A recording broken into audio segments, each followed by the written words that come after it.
Hello good morning friends. ഞാൻ മറന്നുപോയി, പഴുത്ത നാരങ്ങയെല്ലാം പിച്ചി കഴിഞ്ഞപ്പോഴേ ഓർത്തത് മരത്തിൻ്റെ ഫോട്ടോ എടുക്കാൻ. എന്നാലും പച്ച നാരങ്ങകൾ നിൽക്കുന്നത് കേട്ടോ.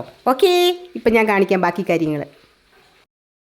ഹലോ കൂട്ടുകാരെ, ഇത് കണ്ടോ?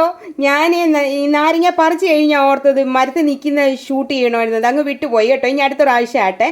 അപ്പോൾ ഇത് ഞങ്ങളുടെ മരത്തിൽ നിൽക്കുന്ന നാരങ്ങയാണ്. ഇതിൻ്റെ പേര് കസ്തൂരി നാരങ്ങ എന്നാണ്.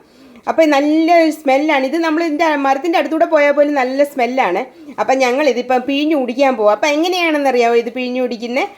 ഇത് നമ്മുടെ ഓറഞ്ച് പൊളിക്കുന്നുണ്ടെങ്കിൽ ഇത് തോല് പൊളിച്ച് അങ്ങനെയാണ് ഞാൻ ചെയ്യുന്നത്. തോലെടുത്ത് കളഞ്ഞിട്ട് മിക്സിയിൽ അടിക്കും. ഐസ് ക്യൂബും ഒരു കുഞ്ഞ് കഷ്ണം ഇഞ്ചിയും നല്ലവണ്ണം മധുരവും ഒരു നുള്ളുപ്പും പിന്നെന്താ 2-3 കാന്താരിയും ഒക്കെ ഇട്ട് അങ്ങോട്ട് ജ്യൂസ് ചെയ്ത് കഴിഞ്ഞല്ലോ, സൂപ്പറാണ്. അപ്പം ഞാനതൊന്ന് ചെയ്യട്ടെ. ദേ, ഞാൻ ഈ കസ്തൂരി നാരങ്ങ പൊളിച്ച് വെച്ച്, നമ്മുടെ ഓറഞ്ച് പൊളിക്കുന്ന കണക്കാണ് ഇത് പൊളിക്കുന്നത് കേട്ടോ. ഓറഞ്ച് അതുപോലെ ഞാൻ അത് അത്രയും പൊളിച്ച് വെച്ചു. ഒരു കുഞ്ഞ് കഷ്ണം ഇഞ്ചി വെച്ചു, 2 കാന്താരി വെച്ചു.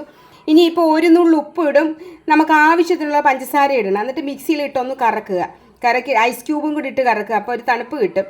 അപ്പം ഞാൻ അങ്ങനെ ചെയ്യട്ടെ.